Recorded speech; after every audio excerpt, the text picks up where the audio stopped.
So next we're going to have another quick fireside chat, and then we'll go into a break. So I know you're probably getting a little antsy. We are really honored to have two distinguished leaders here. We have David Friedman, who is the Principal Deputy Assistant Secretary for Energy Efficiency and Renewable Energy at the Department of Energy. So some of those renewable energy technologies you just heard about, this is what his office works on. And we also have Jacob Tanenbaum, who's an educator at Cottage Lane Elementary School in New York and is a great climate leader in his community. Hi,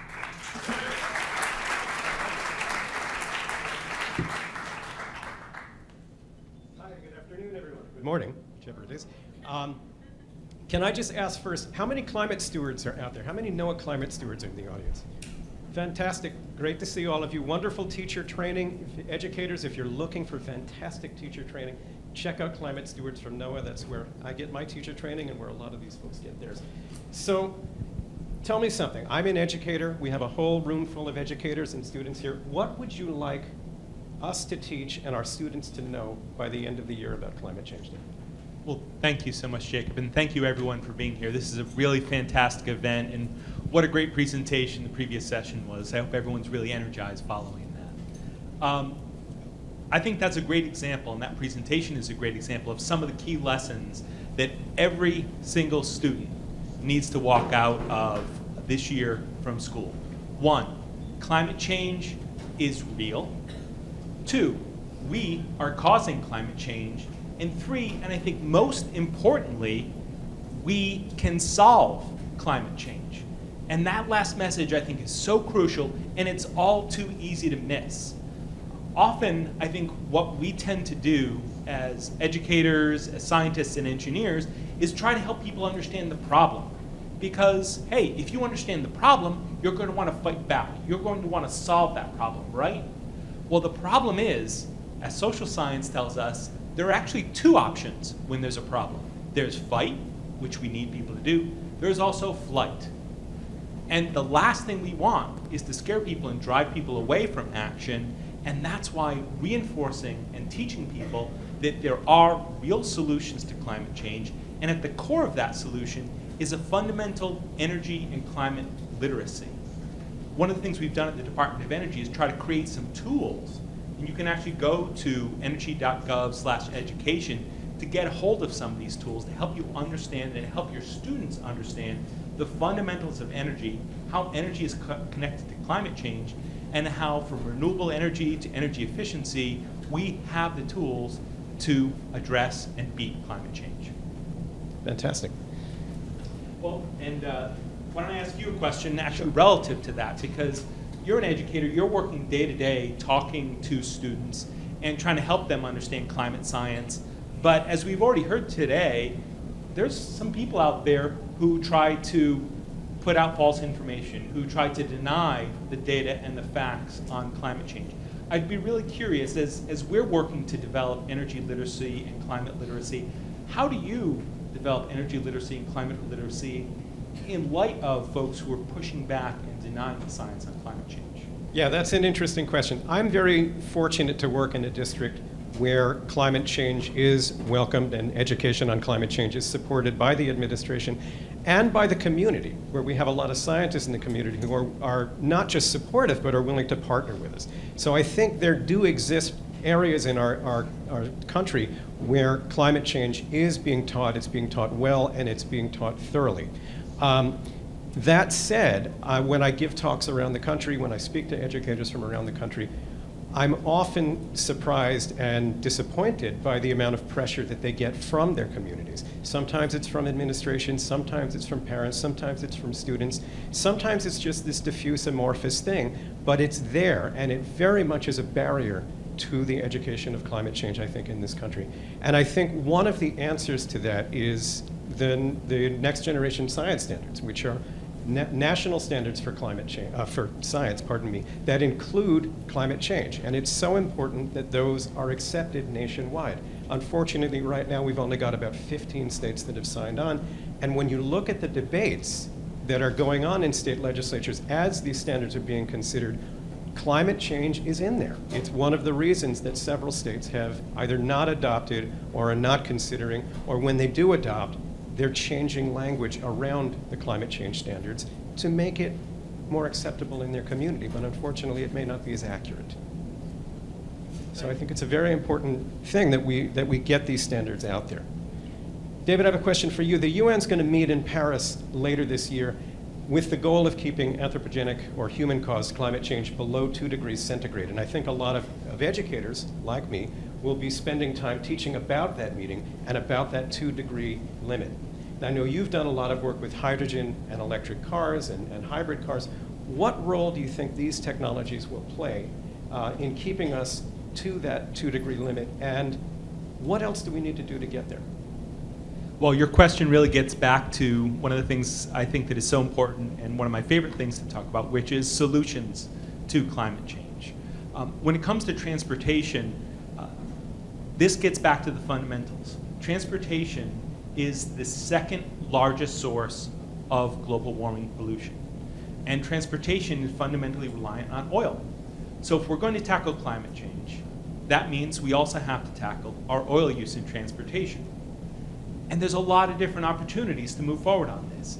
Some of this stuff it's simple, it's boring. More efficient engines, better transmissions, stronger materials so that our cars don't have to haul around as much weight.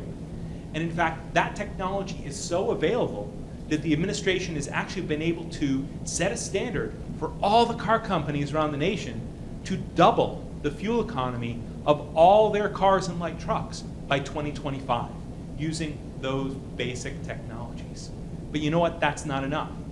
There is no real silver bullet when it comes to climate change, and that's why we need a portfolio of options, a great wide variety of solutions.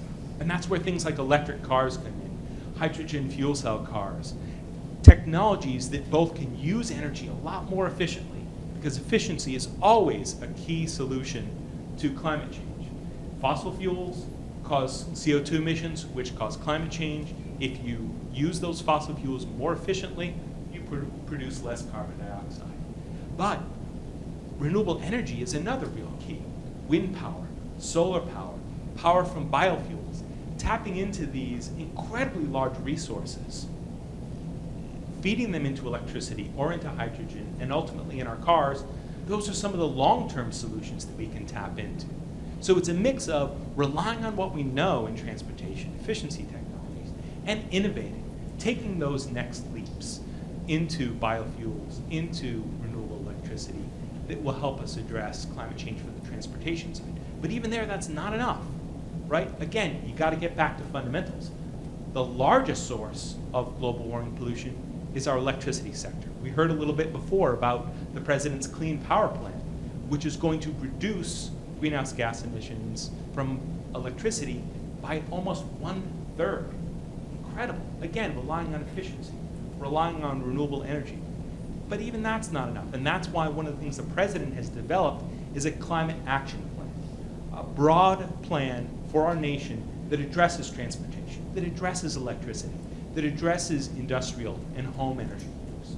If we can all pull together and make this plan happen, if you can all participate either in teaching students or educating yourselves in science, technology, engineering, and math, and becoming part of those solutions, we're going to beat climate change. That 2-degree target, to get there, we need an 80% reduction in global warming pollution. And if we combine great education, hard work, and inspiration and innovation, we're going to get there. We're going to be able to meet those goals, and we're going to be able to work with other countries like China and India to get ourselves there. That's great, and I think it goes back to what Melinda was saying. You know, it begins with doing one thing, because we do need a broad portfolio. And what I think it's important for educators to try and teach young people, and for what young people to understand, is that this is a problem caused by a lot of people doing some harm, and it can be undone by a lot of people starting by doing one thing and building from there. Well, and in fact, one of the ways I would look at it is, some people say go big or go home. I say go home and go big. So make those big decisions. We talked about unplugging. What a great way to reduce your electricity use. Walk or take your bike instead of driving or asking your parents for a ride. Take the bus. Take the bus to school. It's the safest way to get to school, and it really lowers your emissions footprint. Absolutely. So one of the keys, I think, to moving forward and getting people empowered, both on solutions and on the sciences, giving them the tools that they need to really help understand the issues. We do a variety of things. One of the things, in fact, that we just announced today was a new effort to make data more available to people. It's related to Science on a Sphere, which is this really cool project by NOAA to take these 6-foot diameter spheres and project images on those spheres. We just had a student who worked with us over the summer to translate geothermal, wind, and solar data into a format that can be projected on these globes and seen around the country in museums and other areas that have this technology. So my question for you is, what tools are you using through education and through your talks around the country to really engage students, to draw them in to the science, to the engineering, to develop their climate and energy literacy? Yeah, that's a great question, and I think it comes back to data. And I so appreciate it when government agencies post data like that, because I can use it directly in my classroom with kids. And I think when educators are out in the kind of community where there is a lot of pushback about climate education, one of the solutions to that is to go directly to the data and challenge the kids to look at the data, teach them how to interpret the data, and let them draw their own conclusions. And when I work with educators who are coming from communities where there is so much pushback, that's where I begin. And I'm fortunate, because I have so much support from scientists in my community, that I often can get folks to come in and look directly at the data. But the availability of the data, the fact that I can punch it up and put it up on a screen in my classroom, or bring it before kids on laptops right in front of them, that's a very powerful tool. And then I think other kinds of teacher training opportunities that are out there, and I know the videos from the Department of Energy are just wonderful, that give us a whole broad array. You know, you talk about us needing a broad array of tools to combat climate change. I think we as educators need a broad array of tools to educate about climate change. I think that makes a lot of sense. And one of the things that I'm hoping you and many others in this room and watching today are doing is thinking about how you can use that data and inspire students to get involved with STEM, science, technology, engineering, and math. Literally, the solutions of the future are founded in STEM. And the jobs of the future are founded in STEM. The solar industry has nearly doubled since 2010. The wind industry has gone up by about 50% from 2013 to 2014. So as teachers, the more that you can inspire students to engage in STEM, the more you give them opportunities for great paying jobs and opportunities to be part of the solution. And I want to highlight here the role of getting women involved in STEM. My sister, when she was in high school, she was taking a math class, and she wasn't doing so great. She kind of struggled. And her math teacher said to her, maybe you should go to beauty school. This is not a movie, this is real, okay? That completely disheartened and undermined my sister. She ended up not graduating high school and getting a GED, but you know what? She rallied, she pulled herself together, she got a degree in ecology, ultimately went to medical school and became a physician assistant because she had that drive to follow that STEM path. We need each and every woman and man in the audience, listening, every boy, every girl, to look at following that path, but especially women. Women are only 13% of the STEM jobs out in the world, but they're almost 50% of the working population. We all need to find ways to make sure that we create that energy, create that interest, and make sure that energy and interest translates into a lifelong career that will help solve climate change and give people great jobs. That's a great story, and I hope things are changing with regards to how women are treated in schools. You know, I coach a competition robotics team. Half my team are girls, and they are fierce. So I think it's not just important; it's also beneficial. The team is really benefited by having the presence of everyone in our school, where we can draw from the best minds wherever they come from. So I know we want to take some questions from the audience. I'm getting the signal.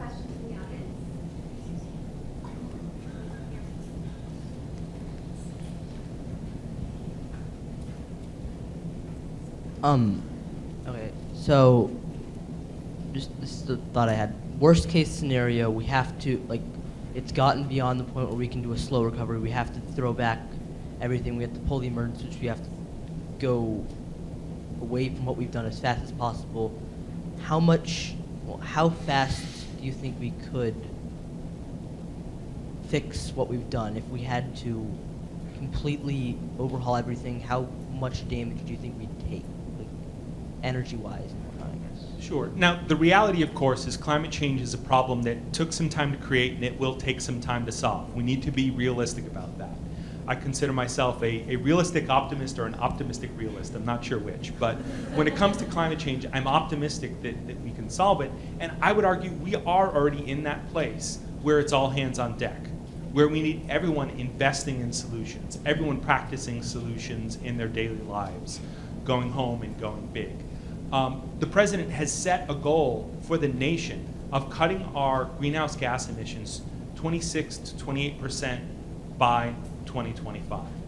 If we get on that path and stay on that path, and by the way, that's going to require a doubling of the pace of emissions reductions as we've had over the last 10 years.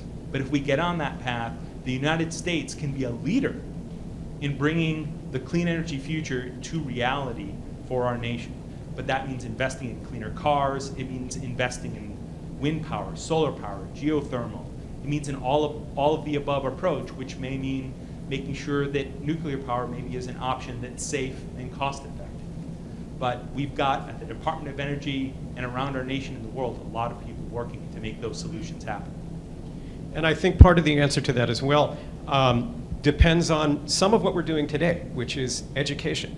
We need to educate. The community needs to understand, the nation needs to understand that this is a serious problem, that we can fix it, and that we need to fix it. And the second part of it, the answer to your question, I think, is that a lot of it depends on what your generation does from here.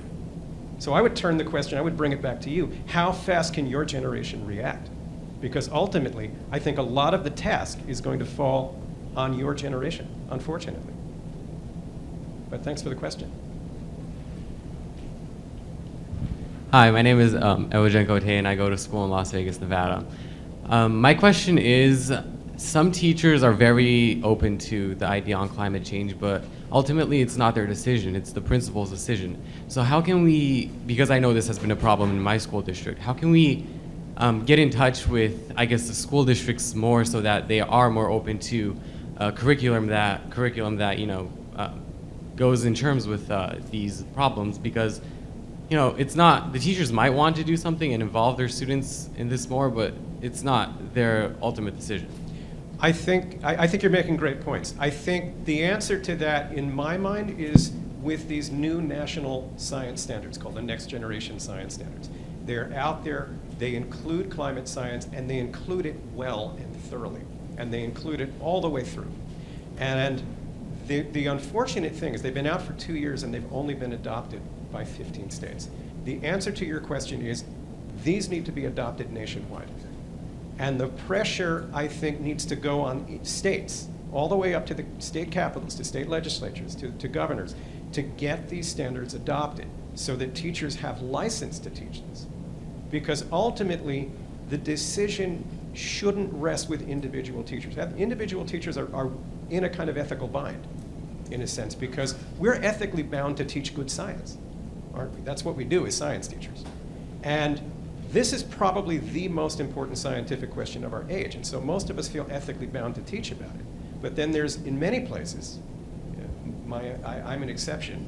My place is very welcome to teach about it, but there are many places around the country where there's tremendous pressure not to teach about it. So teachers are really stuck in this sort of mix between this scientific consensus on the one hand and this social controversy that's been created, perhaps some of it invented, on the other hand. And they're stuck in the middle of that. We need to get them out of it so that they can freely teach, because I think the majority of science teachers that I know truly feel duty-bound to teach this, because it is such an important question. And I would just add that I think every student has a role in this as well. Grassroots pressure can change things, first off. This is your future, period. End of statement. And making sure that you get involved and push for these changes is incredibly important, and making sure you live that involvement. The president has a climate action plan. Every single one of you should have your own climate action plan. And in fact, there are tools out there. We saw some of the tools today for ways to get involved. We've also worked with a group called Wildside that puts on these fantastic climate summits that they were designed by high school students for high school students that you can organize, get engaged with, have that teaching happen as a group, and then develop your own climate action plan for your school, for your community, for your house, so that you can make those changes happen yourself. You literally have to be the change you want to see in this kind of situation. Thank you so much to these wonderful speakers for all their motivational words. We're going to take a super quick break because we're running behind. So if you need to get up and stretch, run to the restroom, grab a snack out in the hallway or something, there are a number of staff that will be able to kind of direct you on either side. And please try to be back in your seats within 10 minutes.